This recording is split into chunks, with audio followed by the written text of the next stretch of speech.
Okay, so we just finished looking at linear equations. Right, as a matter of fact, linear equation sounds fancy. Linear sounds like a line. Equation, it was an expression. It was something that I saw that there was an equal sign somewhere in there. As an example, we had something like y is equal to 4x plus 3. It's an example, right? Y equals 4x plus 3. The way we started graphing this, right? I know this gave me a line, right? The solutions, the values of x and y that made this statement true, when I found them, it gave me a line. That's why we call it a linear equation. The way we started with this was, we started with the point, right? The y-intercept. And we have that as 0, 3. Right? Hopefully that rings a bell to you guys. It was a point. And then we said, all right, let's find another point. Let's think of a random value of x, let's say 1, and find the corresponding y value. And then once we tried here, it gives us 7, right? If x equals 1, y equals 7. Then you guys started with the second value. And another value of x, a random value of x. And you guys plug in that value of x and gives you corresponding y value. And you guys came out with the point 211. And then another point, right? You guys could come up with many points, 3, 15, 4, 19. Remember, you guys graphed as many points as you guys needed. You know, usually we try 3 of them. Here I have 5, but we could come up with more points. We plug them in and gives us the line. Now, one thing I want us to focus on, I want us to focus here, is our y value, right? The x value is not that interesting. 0, 1, 2, 3, 4, right? It's not that interesting. The y value, let me just pay attention to that. We started with a 3. Then we have a 7, 11, 15, 19, on and on and on. Let's just say our numbers continue. Interesting part is that we started with the y-intercept. And my initial value is the y-intercept. That rings a bell for linear equations. But each time here, in order for 3 to become 7, I added a 4. In order for 7 to become 11, I added 4. And then I added 4. I added 4 more. And each time I added 4 more, right? The 4, very important in linear equation. We call that a slope, right? Slope is the number that keep on adding over and over and over. So I could come up with a list easily. Just find the value, the starting point, and then keep on adding the slope. I'm going to add and add and add and add the same value. That's for lines. That's for linear equations. But this week, we're going to move on from linear equation. We're going to say, all right, adding works great, but what if we don't use just addition? We're going to move into what we call exponential equations, right? It sounds fancy, but we'll take a look at it later, how things look out. I just want to start with a value, a list. Adding, right? Adding the same number over and over was fine for lines. Now, exponential equations eventually are going to look like a curve. It's not going to be a line. It's going to be a curve. In this case, I'm not going to add because adding here is not going to work, right? In order for 2 to 4, for 2 to become 4, I add 2. But then in order for 4 to become 8, adding 2 doesn't quite work. So adding, addition, is not going to work. In this case, we're going to use multiplication. In order for 2 to become 4, I multiply by 2. In order for 4 to become 8, I multiply by 2. In order for 8 to become 16, I multiply by 2. In this case, multiplication is actually what works, right? I can easily come up with a list. In this case, I'm going to multiply by 2, right? I started with a number, and then I multiply by another number. Sometimes the initial number and the number I multiply with might be the same thing. Sometimes it is not. The number I multiply over and over and over, that is what we're going to call common ratio, right? So your question will be, find the common ratio. Which is the number that I keep on multiplying over and over and over? In this case, I'm going to say my common ratio is 2. That just that. For right now, like I said, eventually we're going to learn how to graph exponential equations, but for right now, Just want us to find the common ratio. What is the number that keep on multiplying over and over and over? Let's take a look at question number 2. All right, -4 to become positive 20.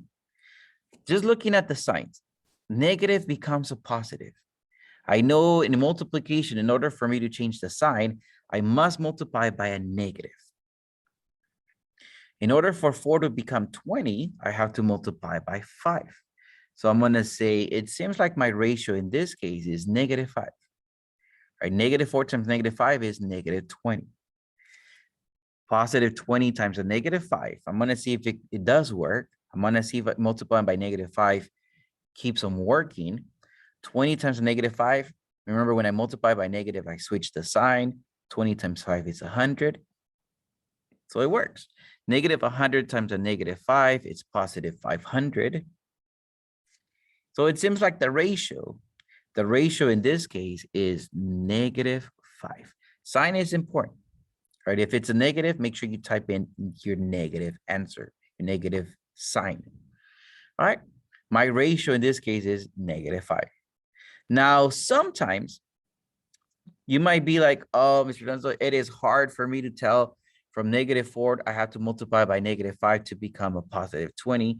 It is kind of difficult for me. How can I use my calculator to be able to figure out my ratio?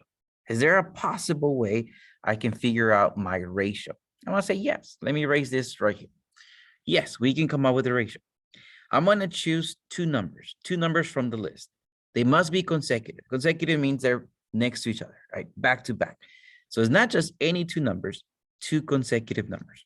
In this case, let me choose, I'm going to choose these two middle numbers, 20 and -100. What I'm going to do is I'm going to multiply for this number, I'm going to multiply a number divided by the previous number. So in this case, let me divide -100 divided by 20. Notice how I chose a number and the previous number. So -100 divided by 20. That's another way how we can find the ratio. Negative divided by positive, I know it's negative. 100 divided by 20, I know it's 5. So that's how we can find the ratio. So actually, if we can figure it out, from -4 to become 20, I must multiply by -5. Sometimes we can tell just by looking at it. Great, find the ratio if you can tell. But if not, choose a number divided by the previous number. Okay, let's take a look at question number 3. Probably you guys can tell. What number do I have multiplied -3 to become a positive 9? And I have to multiply the same number to 9 to become a -27. It seems like the sign switches. So it must be multiplied by negative. Now, if you can tell, great. But if you cannot tell, choose a number and divide it by the previous number. All right, so my number I'm going to choose is -27.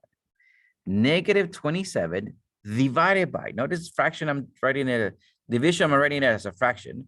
-27 divided by the number before that, so previous number, -27 divided by 9. Right, I typed that in my calculator, -27 divided by 9. Make sure you, for a calculator, make sure you guys type in the negative sign, not the minus sign. It might get you confused. So -27 divided by 9, it gives me -3. So I think that is the ratio. I'm going to check if it does work. -3 times -3, positive 9. Positive 9 times a -3, -27. Times a -3, positive 81. And it seems like I keep on multiplying by -3. So yeah, -3 is the ratio. Again, you could have seen it. The ratio is -3. Or choose a number divided by a previous number.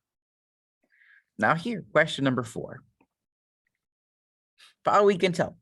-3 to become -15. Sign didn't switch. So my ratio should be positive. 3 times what gives me 15? Good. If we can see it, great. If not, choose a number from the list. I'm going to choose my -75 divided by negative 15, right? Choose a number divided by the previous number. I know negative divided by negative is positive. 75 divided by 15, use a calculator if you need to. 75 divided by 15 is 5. So the ratio must be positive 5. I still check. I like to check things to see if it actually works. Negative 3 times 5 is negative 15. Good. Negative 15 times 5, it is negative 75. Good. Negative 75 times 5 is negative 375. So in my list, I multiply by 5 to come out with the next number. And that is the common ratio. The question in this case was find the common ratio, like which number you keep on multiplying over and over and over. 5. Now let's take a look. Let's keep this up, the same idea of common ratio. Let's take a look at questions 5 through 8 on our notes. Find the next term in the sequence after the last one given. So here I'm not quite going to ask you what's the ratio. I'm going to ask you what's the next number on my list, right? Find the ratio and find out in the ratio it is what you're going to use to come up with the next number. I see the last number on my list at this moment is 432. I'm going to multiply 432 times my ratio to get the next number. Because I know my ratio is the number I keep on multiplying over and over and over to get the next number. So if you could tell, all right, from 2 to 12, what's my ratio? If you could tell, great, you found it. If not, remember, divide a number divided by the previous number. All right, so 72 divided by 12. Probably in your calculator, the way you guys write this thing down is 72 divided by 12, right? That's probably how you guys type it in your calculator. I just chose a number and I divided by the number before that, right? The previous number. Seems like my ratio is 6. Okay. Ratio is 6. Question here was not find the ratio. The question here is find the next number, right? I still double check. I like to check things. 2 times 6 is 12. 12 times 6 is 72. Times 6 is 432. All right, so for my next number, I'm going to multiply 432 times 6. Use a calculator if you need to. 432 times 6, it gives me 2,592. Don't be afraid of big numbers. Thousands are numbers, right? Sometimes we're afraid of big numbers. Oh, I'm in the thousands. So what? Thousands are numbers. 2,592. That's the next number. That's what I was looking for. So that's my answer. Now, one thing on the thousands, when you type in your homework, I know we were told before that there's a comma that separates the thousands from the hundreds. So 2,592. Now, my idea here is not, do you know how to type a number? What I want to check is, do you know what we're doing here? So I'm going to say that comma, I'm going to leave it optional. If you write it down, 2,592, right, for 2,592, great, you're correct. Now, if you only type in the digits, when you type in your homework, when you type in the quiz, if you only type the digits 2,592, don't add any extra spaces though, just the digits. That's going to be okay as well. 2,592, you're good. What I want to say is find the ratio, find your number. Don't be afraid of the thousands, you're okay. And the little comma, optional. If you type it or not, you're okay. Let's take a look at question number 6. I think this one I can figure it out. For 3 to become 9, I multiply by 3. Right? The numbers are small, so I can figure it out. 9 times 3 is 27. 27 times 3 is 81. So I think my ratio is 3. I can tell my ratio is 3.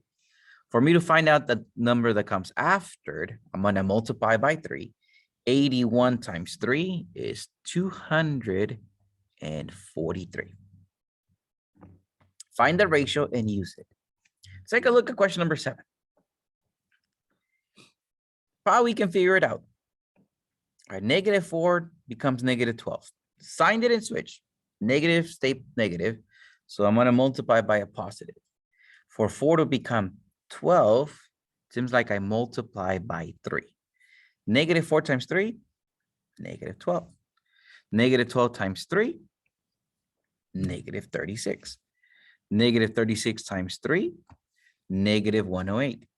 Negative 108 times 3, because I found that the ratio was 3. Now I'm going to use it. Negative 108 times 3 is going to be negative 324. Again, here, probably can find the ratio. Let me come back to number 7. One thing. If you couldn't figure out the ratio, if you couldn't tell that it was 3, you're like, I have no idea how to find the ratio. Remember, choose a number from the list. I'm going to say R for ratio. I'm going to choose negative 36 divided by the number right before that. Remember, we always choose a number from the list and divide it by the previous number. Negative divided by negative is positive. 36 divided by 12 is 3. That's another way to find the ratio, if you could not tell. Now, let me come back to number 8. Let's say we couldn't tell. We could not tell. So what I'm going to do for my ratio, I'm going to go 12. I'm going to choose a number from my list, 12, divided by the number before that.